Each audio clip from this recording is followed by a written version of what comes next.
Hello, everybody, and welcome to today's webinar presentation, How to Keep Your Cloud Infrastructure Secure and Compliant Without Slowing Down Developer Productivity, brought to you by Teleport. I'd like to introduce you to our presenter, Gus Luxton. Gus is originally from the UK and currently lives in Canada. Formerly a production engineer at Facebook and now a solutions engineer at Teleport, Gus helps developers securely access their infrastructure, as well as deliver cloud-native applications to restricted and regulated environments. When he's not working, Gus enjoys PC gaming, great food, and craft beer. With that, I'll hand it over to Gus. Hey, thanks very much. Hi, everyone. Yeah, Gus Luxton, as said, work here at Teleport. And today I'm going to do a webinar for you on keeping your cloud infrastructure secure and compliant and not slowing down developer productivity. So let's get going. Now, what do I mean when I say cloud infrastructure? Well, it can be pretty much anything on this list. Bare metal servers, VMs more commonly, and things like EC2, Azure, that sort of thing. Docker containers that you run on those, Kubernetes pods, whether those are in kind of EKS, GKE, any sort of managed Kubernetes environment, or self-hosted, do Kubernetes from scratch, anything like that. Serverless applications like that, Lambda functions, all those kind of things, databases, web applications, Windows desktops, server machines, and the cloud consoles and APIs themselves. So we're talking about a very broad range of everything. Like these days, so many things are hosted in the cloud, and it's incredibly important to keep them secure and make sure that only the right people get access to them. And that's one of the things that we specialize in here at Teleport, and that's something we really like to help people with. So why does it matter? Well, sharing passwords is insecure. Traditionally, that's been the way a lot of places have approached this. And even with password vaults like 1Password or LastPass or anything like that, it can still be an issue to share those passwords between people. You don't necessarily know who has access to them. People can copy and paste them, give them to others. It's not really easy to see exactly who has access. So traditionally, other than this, people have come up with things like SSH public keys, for example. So if you need to give access to a server, you load on an SSH public key, but they don't really scale either. You can add them fairly easily with automation, things like Ansible, Salt, that kind of stuff, but it's very hard to keep track of who has access to the private key, which will allow you access. It's incredibly difficult to keep track of. Onboarding and offboarding users is difficult. Whenever you have a new user join, you have to add them to a system and you have to give them access to things. There are maybe many different places. If you're using all 3 cloud services or more, you may have to add them to each one of those consoles individually to give them access. It's a big load and cognitive strain. Credential leaks and compromises are a real risk. We've seen more and more of those, particularly in the past few years, and everything that happens, every one of these great big breaches or anything that happens, it presents problems for people. It's really difficult to keep track of them, to see where things are happening. You have to change your passwords all the time. You have to do all this sort of thing. It's difficult. Once people do get access to infrastructure, traditionally, there's very little visibility into what's actually going on. Once you sign into the AWS console, there is information there in CloudTrail and so forth about what people are doing, but it's quite tricky to be able to keep track of that. There's not necessarily one central location where you can get that visibility. And also the final point, and probably the most important for some of us, developers really don't like clunky, overbearing security solutions. Anyone who's ever worked in a kind of regulated or government environment, I certainly have. I've been there in the past. I used to be a contractor and work for the UK government. And I have had to deal with a lot of very arbitrary restrictions, things being placed on me, people who won't listen to reason, people who won't open anything up. You have to do things a certain way, and that's the only way around it. And of course, that hurts your productivity. Trying to do anything in that restricted, regulated environment is very difficult. And developers just end up working around them. I certainly did, and I know other people did as well. And that's not really what you want. That's kind of it's the antithesis of security. That's not the sort of thing you want to be happening. So you want to make it easy for developers to do the right thing, and that's what we're all about. So what can you do? Well, if you take nothing else other than this away from the webinar today, take these 5 points. So number 1, don't use shared credentials or SSH public keys. They're kind of antiquated, and there are much better ways to do things, and I'm going to go into exactly what those are. Point 2, use an external identity database to identify your users. So don't add users in individual locations and have to add them whenever they join and then remove them when they leave. Have a central identity database, a single sign-on identity provider, which keeps a record of your users and what they should have access to. Step 3, give people the lowest level of access that they need. So don't give them access to everything out of the box. just remove that and give them a baseline level of access, because they can always request more, and I'll go into details about that too. Step 4, use a bastion or proxy server and funnel access through there for audit logging. And step 5, one of the most important, enforce the use of a second factor when logging in. So, step 1, don't use shared credentials or SSH public keys. I'm going to repeat it because it's very important, but do use short-lived certificates issued by a central certificate authority. Public keys are great. They've served us well for many years. They're more secure than a password. You don't type them in. So your public key is loaded onto a machine. You keep the private key associated with that. And when you go to log in, that public key your private key gets used to sign the authentication packets, and it authenticates that you, the holder of the private key, are allowed to access the server and get access. They're more secure. You don't have to type them. You never type a public key. It's a huge string. It's got a lot of entropy. It's very hard to guess it. It's very hard to keylog it because it never gets typed. It just gets put into a box and saved on disk and left away. So you won't get keylogged. And they're cryptographically secure. Public keys backed up by a variety of different types of cryptography. I say complicated math with prime numbers here. That's in the case of RSA, one of the best known algorithms for generating keys, but there's also much newer ones which you generate far shorter keys with the same, elliptic curve security, that sort of thing. Much newer algorithms that do the same thing. But there are downsides as well. Some of the cons of this, they're pretty hard to keep track of. So you generate a public key on your machine and you install that public key on a server so it gives you access. You can put a comment on the end of that. So I can say, this is Gus's public key, and that's why Gus is getting access to this server. But quite often, keys will get shared. I've definitely pasted a private key to someone in Slack before, many years ago. I've done this sort of thing. There have been private keys in password vaults, which I've pulled out and used to access other services. Sometimes they've been checked into repos on GitHub, private repos, of course, but nevertheless, they're there. And there are shared credentials which people are using.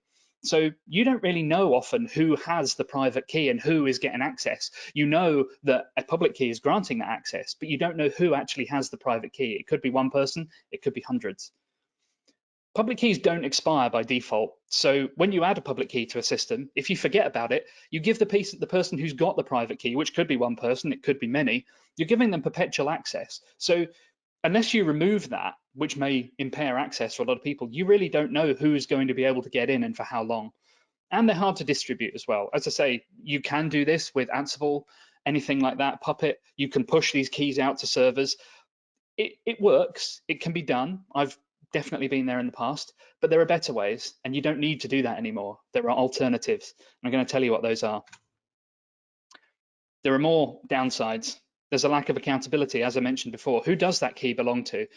Does the comment actually, it can say anything it likes? Does that mean that's actually the person who has that key? And how do you know? It's pretty hard to enforce credential rotation as well. So people run SSH keygen once, they generate a key, they keep the private key, they put the public key on all their servers, and they use that for access. Most people, including myself, historically, often don't rotate those. So they get set once and they get left behind and they're there for years. I haven't rotated some of mine in a very long time, and it's bad practice. Like, I should do better. I know I should do better, and that's what I'm trying to do now. They're pretty hard to revoke these quickly. If you've put a public key out to a whole load of servers and suddenly you find out that the private part of that key has been compromised, someone's laptop's been taken and it wasn't encrypted and it had the key left on it, you've suddenly got to revoke that key, that public part of that key, from absolutely everywhere. But where is it? How do you know? Maybe your Ansible runs can tell you, oh, it was applied to these 50 machines, but do you know that someone didn't go and copy that elsewhere manually? How do you know that that has been revoked from everywhere? It's going to be a pretty time-consuming operation to do that. But there is hope. There is an alternative, and the hope is certificates. So SSH certificates, and more specifically X509 certificates, and any kind of certificate method in general, the same sort of thing that's used for HTTPS and encrypting traffic between websites and browsers. The certificates behind these, they have all the pros of the public keys, but they have none of the downsides that are mentioned.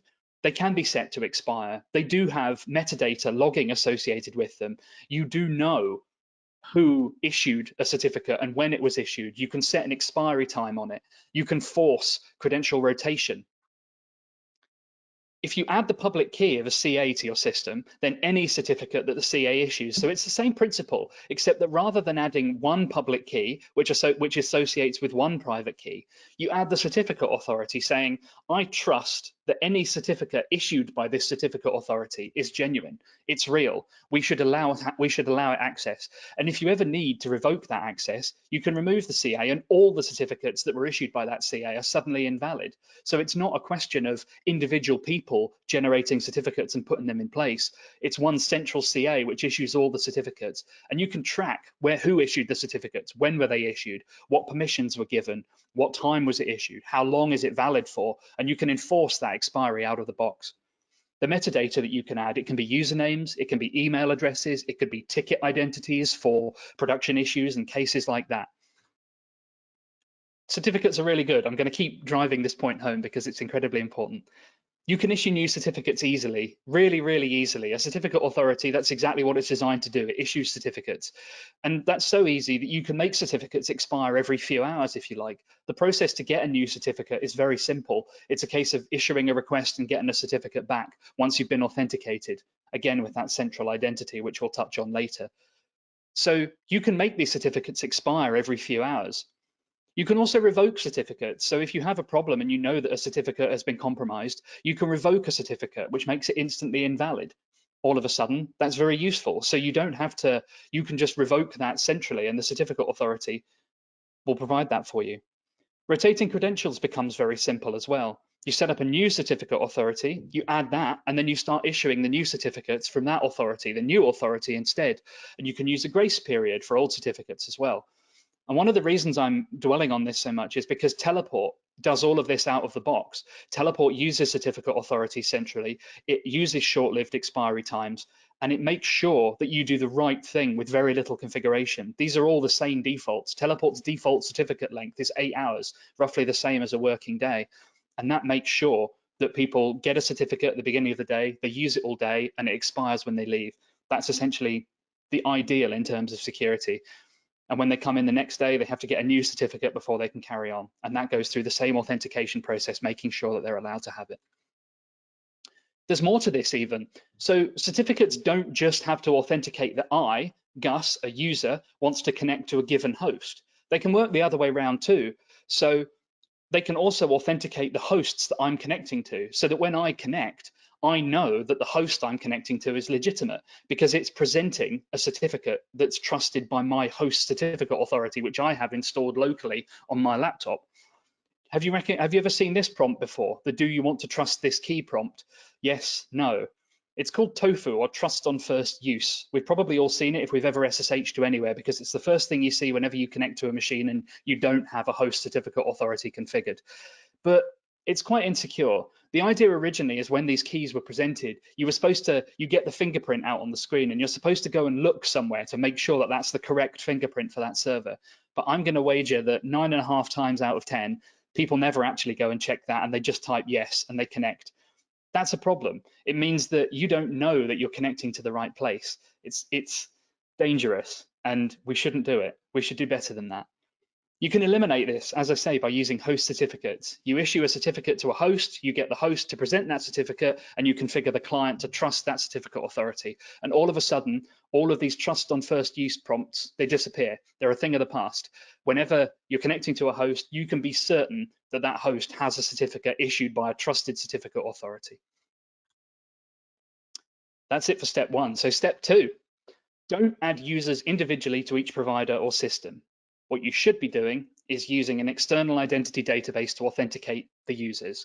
And then when you issue the certificates, as we mentioned in step one, you encapsulate that identity into there. So when I log in and I get a certificate, it says, this is Gus's certificate. It's valid for my email address. It's valid for the next 8 hours. And there's a full audit trail associated with all of that.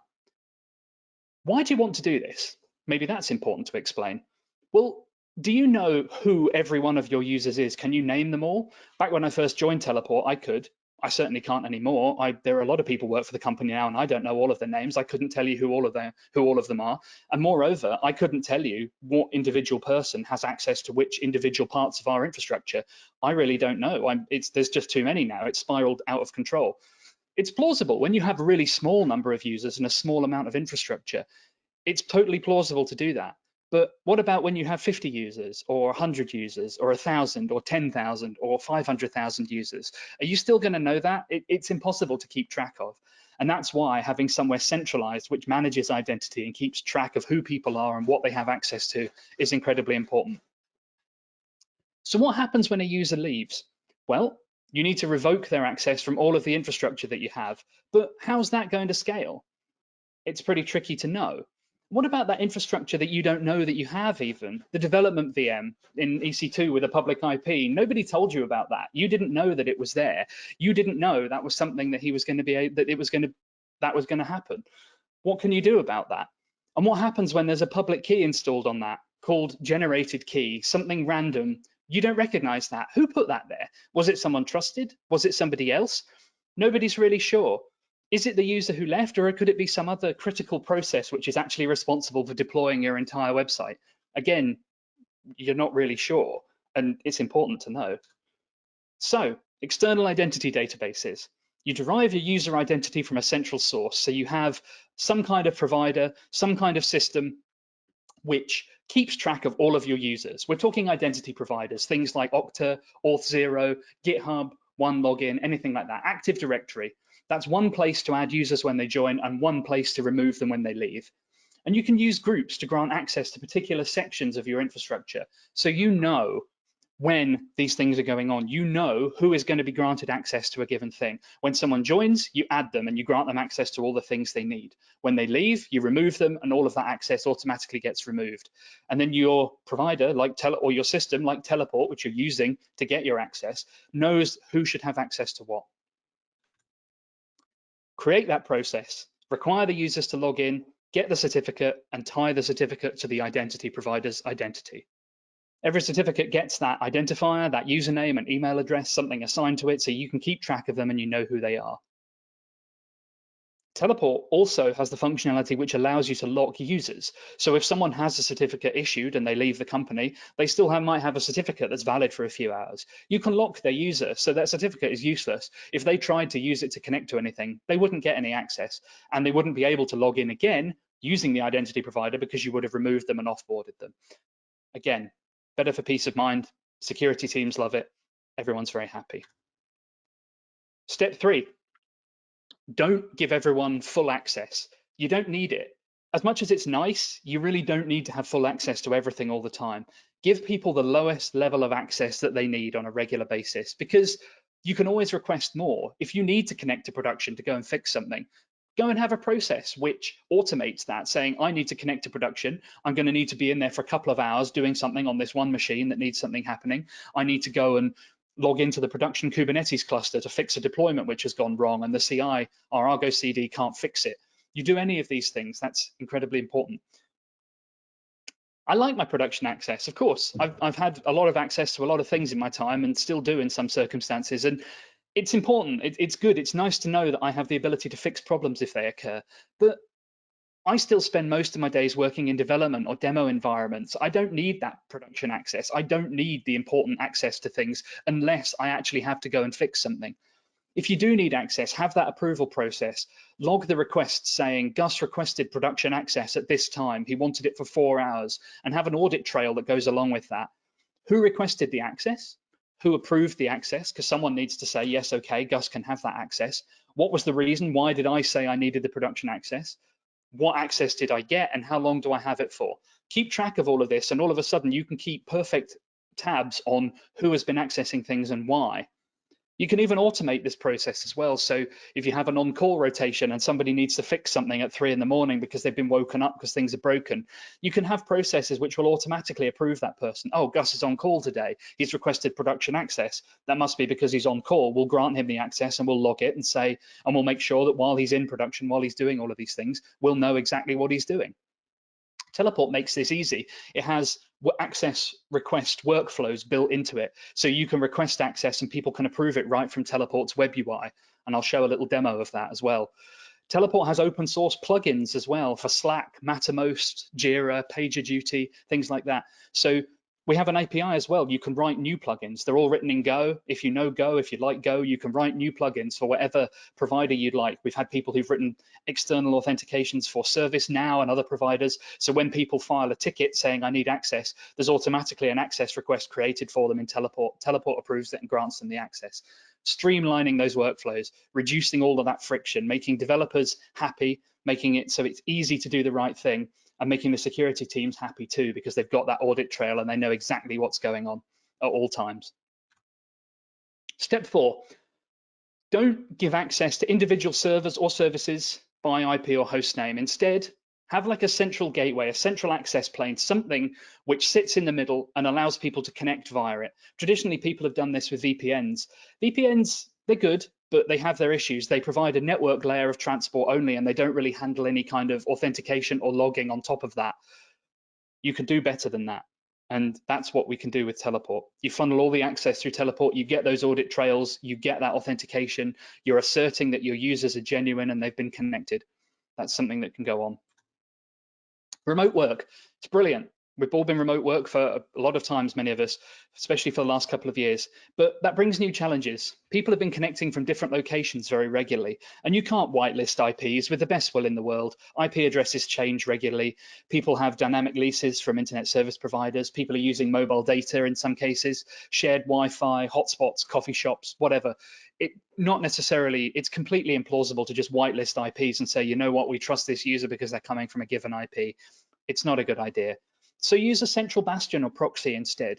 You configure the certificate-based authentication that we've mentioned above, and you enforce the use of that bastion as the gateway to all of the rest of your infrastructure. You make the infrastructure only accessible from behind your bastion, behind your teleport, behind your proxy server, and you configure that authentication so that they trust the certificates that are issued when people log in. You can use host certificates to ensure that people connect to the right place, so they know that they're connecting to the correct bastion server, the correct proxy. And you can use user certificates to ensure that they're legitimate. They have an identity which comes from an identity provider. It's trusted, and you know that you should have faith in them.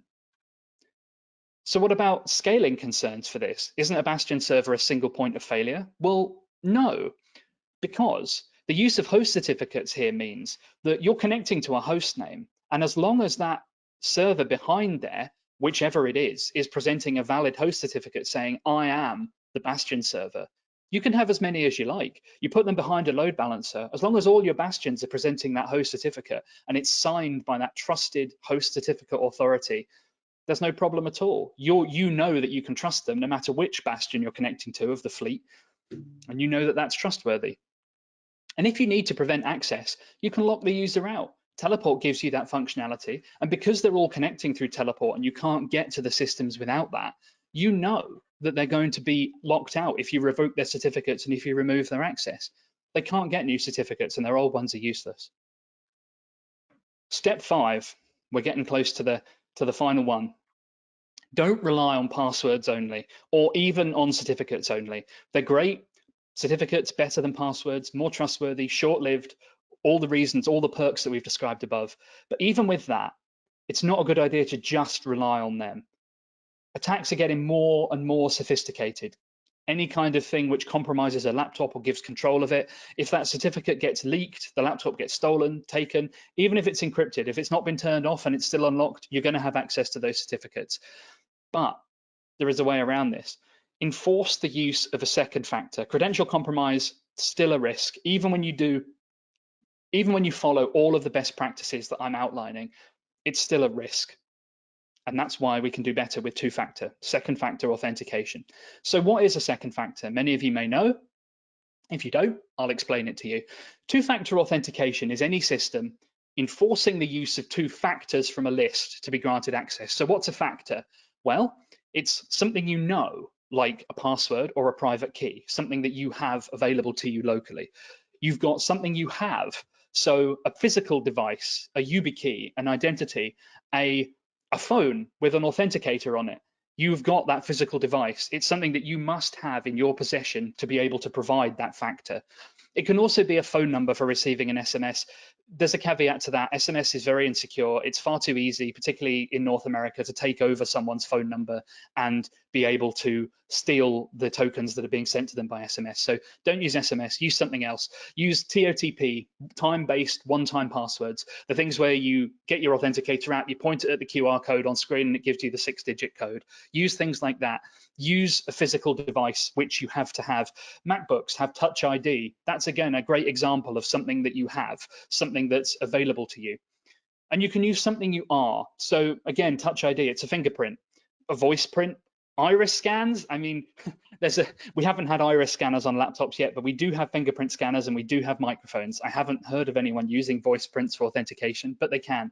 And Touch ID is a perfect example. So having to have a password and a fingerprint to be able to be granted access, that's 2 factors. So why do you need them? Well, needing that extra step on top of merely just presenting a certificate adds defense in depth, and it makes it incredibly difficult for attackers to successfully compromise your infrastructure. So the likelihood of a password being stolen or a certificate is actually fairly reasonable. You know, passwords can be keylogged. Certificates, if someone steals your laptop, they get your certificates which are on it, and if they haven't expired yet, again, one of the perks of having short-lived certificates is that they're a very low risk because they expire quite quickly. But the likelihood that a password or your laptop gets stolen and your finger gets stolen at the same time, quite unlikely. And that's why you're adding defense in depth with multiple factors. The same is true for someone managing to keylog your password and steal your phone. It's not completely implausible, but it's much more difficult. The same with a password and a USB device on your keyring, like a YubiKey, or something like that. It's incredibly unlikely that both of them will be stolen at once. So in summary, this is the first slide again, but I'm just going to reiterate. So step 1, don't use shared credentials or SSH public keys, but instead do use short-lived certificates, host certificates, user certificates. Use them instead, add metadata to them, and use them for tracking who's doing what. Step 2, use an external identity database to authenticate your users. So that user authentication step can go through that external identity database. You make sure that the users are in there and you grant them access based on the groups that they have available to them. That's not a big arduous task for a developer to be able to have to sign in via a single sign-on provider. It's an extra 30 seconds in a workflow and it gives you an access certificate that's good for the entire day. That's not an arduous step, and it provides much better security than just having those shared credentials available. Step 3, give people the lowest level of access that they need. Don't give them full production access and don't let them have it all the time. They can have development access to a small area of the infrastructure, the things they need on a daily basis. And if they need more, it takes 2 minutes to submit an access request to production and get it approved and get the access you need. And that is an incredibly small price to pay for the extra benefit that you get. I haven't met a developer yet who has a problem with needing to go through that process to get a bit of production access. And actually, many people, including myself, prefer not having that access available at all times. It limits your own blast radius. It limits everything that you can do wrong. If you don't have access to machines where you can do harm, you can't do anything wrong. If you run a command accidentally, I've certainly done that in my past. I've run a command on a database that I thought was development and it turned out to be production. I wiped out a whole table and I had to go and restore it from a backup. I've been there. Without that production access, I wouldn't have been able to do that. I would only have deleted the development database and it wouldn't have been a big deal. So sometimes it's actually a perk having less access. Step 4, use a Bastion or proxy server or teleport and funnel all access through it for audit logging. The benefit of this is incredible. You get to know who got access to what. You can provide a highly available Bastion cluster, which people can get access through. Whenever someone logs in, you get an audit log entry. Whenever they connect to a machine, you get an audit log entry. They connect to a Kubernetes cluster, to a database, to anything like that, to an application, to a console. You've got that log. You know that they connected. In the case of SSH sessions or Kubernetes, you can record them with Teleport. Teleport will record the full contents of the session for you, and I'll show a little demo of that as well. You funnel all that access through and you get the audit logs. Keep security teams very happy. So you enforce the use of a second factor, step 5. Don't just rely on a password. Don't just rely on a certificate. Enforce the use of that second factor as well. Why? Overall, why do you want to do this? Well, these are the industry standard best practices. These are the things that the Googles, Facebook, Amazon, Microsoft, Netflix, all of these people, they all use similar methods to make sure that their infrastructure is secure because They know that having shared credentials is dangerous. Using passwords only is dangerous. They know that you need, on big scale, you've got to protect yourself and you've got to make sure you've got defense in depth. You have security on your perimeter and you have security when connecting to individual services. You need to know who is doing what, and you've got to have those audit trails so that you can prove everything. It's tough to implement these things from scratch, and we know that, especially at Teleport, but these things can scale from a very small amount of users. I run Teleport personally on my own home clusters. I've got a development cluster that's a very small number of machines. I run Teleport on it because it works very well for small clusters. We have customers and people who are running hundreds of thousands of machines within Teleport, and it scales. You can use it for all of this, and they rely on those processes themselves. And Teleport makes it easy to do this. As I said earlier, we pick secure, sane defaults, security certificates that are issued for only 8 hours, the ability to have a second, when you sign up a user with Teleport, you have to add a second factor, something like a YubiKey, something like a time-based one-time password. The best practices are used out of the box, so we make it easy to do this from day one. Things that we haven't covered, there are some other things that Teleport does as well, and I'll show a little bit of this in the demo I'm about to do, but audit logging. So audit logging, we have talked about it, but I haven't shown you an example of what that actually looks like. But when you have audit logs, you have that stuff, you can export them to Splunk, you can export them to anything like those, to a CM like Splunk, Datadog, Elk Stack, something like that. You can export those JSON-based events. We know what's happening there. You could have session logging, so SSH, Kubernetes session logging. You could have logging of database queries when they go via Teleport. Incredibly important, something useful, being able to see every database query that was run, being able to see the full contents of an SSH session from start to finish. You can only allow certain users access to certain parts of your infrastructure. As I mentioned, you set groups on people within the identity provider, and you can allow that access. That's something I haven't touched on, but it's something you can do via Teleport. And organization and ease of management. How do you keep track of all of this? How do you know who's got access to what? Teleport has web UI views and things that can show you these things, but we haven't touched on them yet. So as I mentioned, I'm going to do a quick demo of some of the capabilities within Teleport. I'm going to show you logging into a machine and what that looks like. I'm going to show you how it looks, what it looks like to request an elevated access via Teleport as well. So when I go and log in here into my cluster, it will present me with a single sign-on screen. I can pick my Google and I can choose either of these accounts. I've got an admin level account and I have a developer level account. If I pick the developer level account, I'll connect and it'll give me access to a small subset of my infrastructure. So this shows me 3 servers that I have access to. There are more servers in this cluster, but my role-based access control here is only granting me access to these 3 machines. I also have other things, web applications available to me like Grafana and Jenkins and the AWS console. I've also got a Kubernetes cluster available to me and I can connect to that via Teleport. If I click on connect, it gives me the commands to use and it sets my kube context, my kubectl context on my local machine so that I can route all requests to that cluster. I have databases, so things like an RDS Postgres database, which is going on. I can connect to that via Teleport as well, and I can connect to that using GUI clients. And we have Windows desktop access as well. When I click on connect here, it will take me and give me a virtual console on that machine, which I can use. So the servers here that I have access to, when I drop down the list, I have a short list of users that I have access to. I have a set of usernames associated that I can connect as. These are set by my roles within Teleport. So because I'm logged in as a developer, I've only got this small set of usernames available to me. And if I pick EC2 user via Teleport, I can log into the console. I can do anything here that I would do, including make typos. I can show everything that's on screen. I got color support for colors, prompts. I can do anything that I would do ordinarily, anything that I would do on a machine. This isn't a machine that's running apt, it's running yum. You can see everything. It records, Teleport will record this session from start to finish. It will know everything that's happening. It shows everything that I type into the console and everything that comes back out onto it.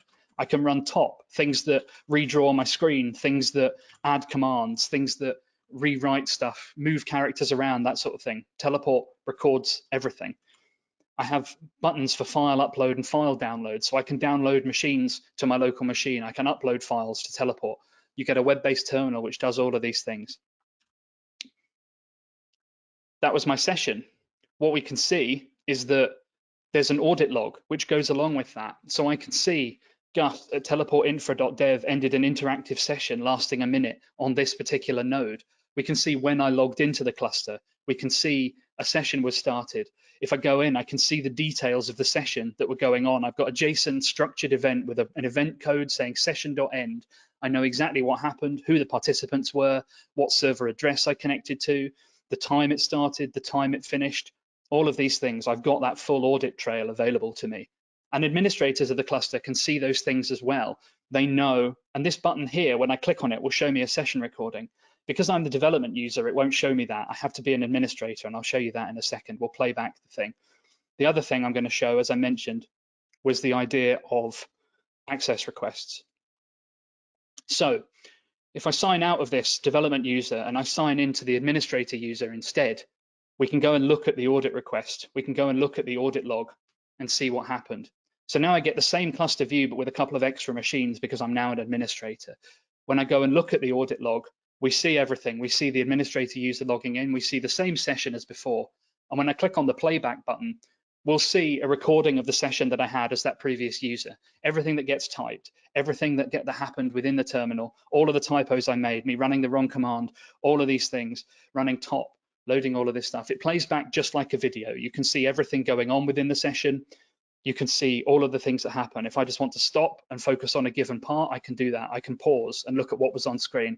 I can drag the scroller back and it will show me exactly what was on screen at a previous part of the session, what was being typed, all of the commands that were run, that sort of thing. Incredibly powerful.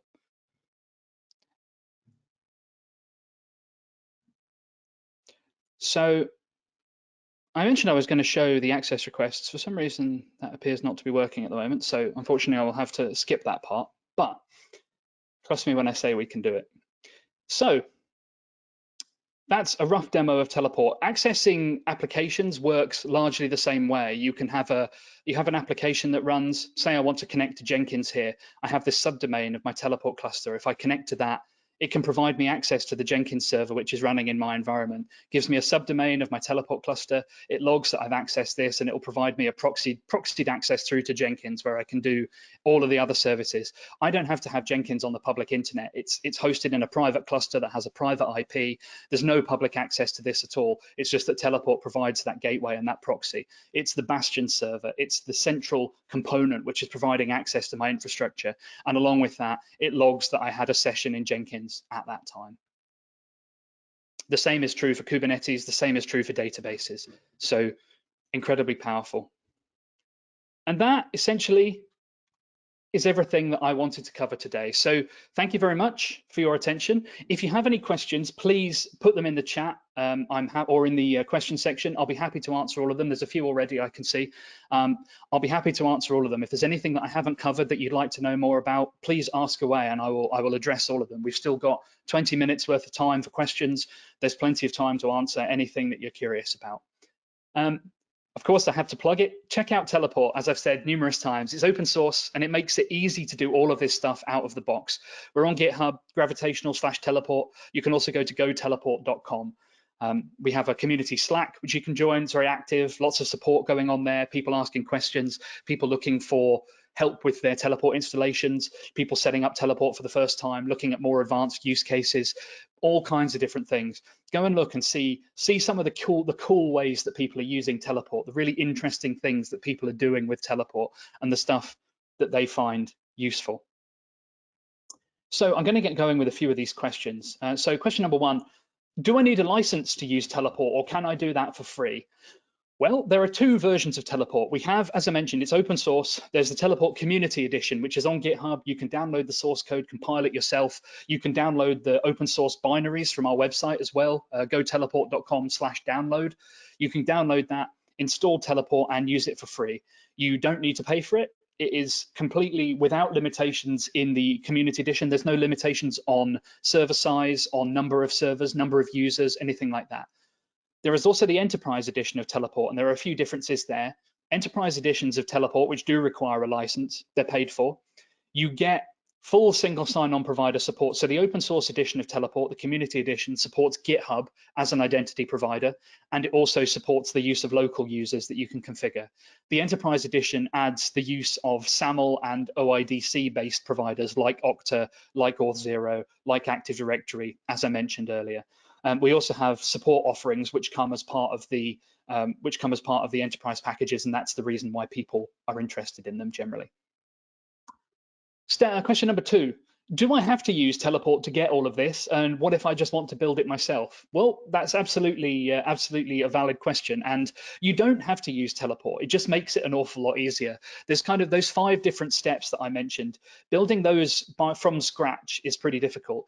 I actually wrote a blog post a while ago called How to SSH Properly. If you Google how to SSH properly, you'll find that blog post on the Teleport website. And that is something which you can see in there, I build out 3 of those 5 things. I build out certificate-based SSH access, I build out 2-factor, and I build out some other parts as well. So you can see kind of how to do this. And I did that all with OpenSSH, with SSH keygen, completely open source tools, no Teleport whatsoever, nothing. It was done using just open source technology, which is already there. So it is possible. It will just take you a lot longer. And honestly, like, having done it from scratch myself, it took quite a long time, and I learned a fantastic amount of stuff.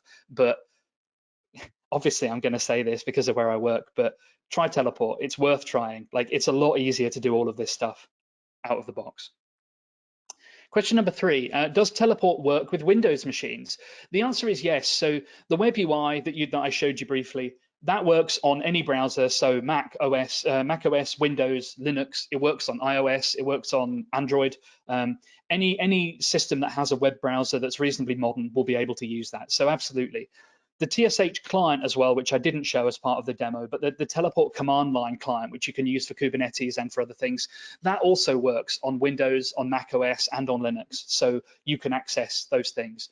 And recently in Teleport 8, we added the ability to proxy access to Windows servers as well, basically an RDP client within Teleport. So we have that access in there as well. So now you can access Windows desktops and Windows servers using Teleport as well. So yes, we are improving Teleport's Windows support by the day, improving those use cases, but anything that you want to be able to do with it currently, you can do with Windows as well.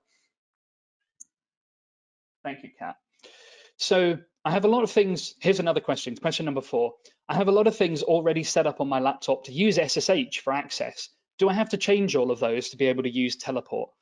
And the answer is no, you don't. So I previously as well, the same thing, had muscle memory. I typed SSH, I had server names that I knew, and whenever I ran the commands, it just connected me straight into them. It was using public keys for authentication that I had configured from years hence. So I didn't need to be able to change all of that. Teleport's command line tool, TSH, has a TSH config functionality, which will output you an SSH config file that you can use with OpenSSH. So in your home directory, you've got a .ssh folder and a config file within that. You can run TSH config after you log into a Teleport cluster. You put that configuration in there, and then you can connect using SSH. You can use SCP, you can use rsync, you can use Visual Studio Code, anything that uses SSH to connect as a transport. Ansible included as well. Ansible also works over Teleport. You can SSH into machines using Ansible via Teleport. So you can do all of your Ansible runs via Teleport and see what gets run and what gets connected to and what Ansible was touching during those times as well. So absolutely, you don't have to use the TSH client. You can use an SSH client and configure everything to go via Teleport's proxy server as well. So that seems to be all we have for chat and questions at the moment. I don't see any others. So with that, I think I'm going to say thank you very much again for paying attention to the webinar. Thank you for coming. It's a pleasure to talk to everyone. Please go and check out Teleport. Go look at the website. Go and look everything. If you've got any questions, join our community Slack and ask there. Absolutely be happy to talk to you and help you answer your questions and solve your solutions problems. And with that, I'm going to hand it back to DZone. Thank you very much. All right, well, DZone would like to thank Gus for a great presentation. And DZone would also like to thank Teleport for providing the audience with a wonderful webinar. And lastly, thank you to everyone who attended today. We hope you learned something new that will help you in your developer career.